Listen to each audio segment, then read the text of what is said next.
everyone. I am at Cherry Blossom Yoga with Sarah, and we are going to explore Pincha Mayurasana. Pincha Mayurasana is an arm balancing posture. It's an inversion, and you're standing on your forearms. So one of the things that I like to have people tap into really quickly before we even go upside down is the placement of the forearms. Sarah, I think I'm gonna have you show them your back, and I'll show them kind of the front action. So if you take your arms in front of you so that you have a 90-ish degree bend at your elbow, as though you were gonna do Pincha Mayurasana, and I want you to, so frequently how I see people in Pincha Mayurasana is their hands come together and their elbows come out. And you can see that it's really easy to collapse through the back there. I want you to come into parallel forearms and create the sensation of the elbows moving toward each other and the armpits kind of tenting a little bit. Like you might actually even be able to see that in my armpits. And as Sarah does that, you can see that she's able to engage more through her back. Now push your forearms, Sarah, toward the wall, and even more here. Did you notice how her shoulder blades move? So now she's got this really powerful back, and we're ready to start exploring Pincha Mayurasana from there because, yeah, it's hard. It's hard when you do it that way. And what I notice is that a lot of people can find balance here, but then you don't have a solid foundation for Pincha Mayurasana. And you might be able to get away with it in Pincha Mayurasana, but probably not with Karandavasana, which is the next posture. So from here, what we're gonna have Sarah do is come into a forearm plank.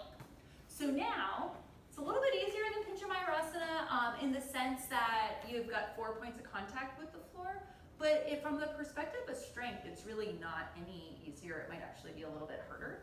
So you set up the pose with the elbows underneath the shoulders, forearms parallel, and then she's just gonna step back into plank like how you would do plank on your hands, except on the forearms.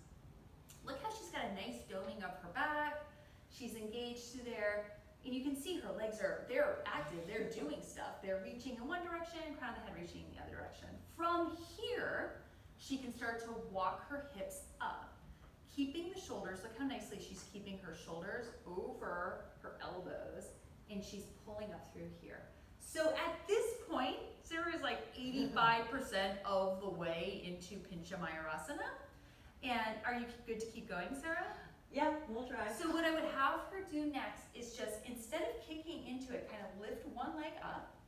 So now she's like 95% of the way into Pincha Mayurasana, and a small little step off the other foot.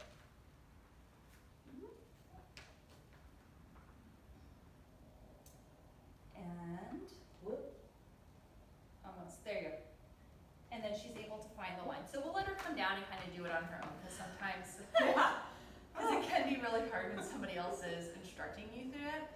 But what I want to kind of point out are the steps of, and we don't have to revisit forearm plank. I think that's just a really useful tool when you're gaining, I know you're strong enough to do it, but before you are strong enough to do it, if you can't do Pincha Mayurasana yet, I would spend some time in forearm plank. And then I would spend some time kind of in, I think it's called dolphin, where Sarah was when her, almost like a down dog, but with the forearms on the mat. Yeah. Another really good place to develop strength, but at that point, you're actually already in an inversion. You're upside down. For all purposes, you're inverting. Okay, so and then the last part would just be a controlled step into Pincha Mayurasana, and I like the controlled step versus a big kick, because when you kick, you do tend to use momentum, and it's really easy to go all the way over and just lose control of the posture. So of course you want to be the one doing the posture, you don't want the posture doing you. So let's have Sarah show us Pincha Mayurasana then, the way she would do it herself. So she's got her foundation, and just notice the engagement of her back as she walks in. So you've got a deep core engagement, strong foundation, and when she's ready, a controlled step into it. So she's almost pulling the second leg up, feet reach up, elbows push down. She's got a great line. And look at her fighting opposition there, and then when she's ready, she comes down out of it with control. So that was beautiful. And what I really liked about the way Sarah went into it is that she went in with control. It wasn't a big kick up. I find that when people kick up, it's really easy to just boop, go all the way over. Instead it was a controlled step up, and she almost pulled the second leg into it. So that's how I would suggest that you work it at home. The first step would just be working a forearm plank until you feel pretty strong. Second step would be working pincha or the dolphin pose, building up some more strength, more weight in the shoulder girdle, and then you can play with stepping into it. Thank you, Sarah. You're welcome.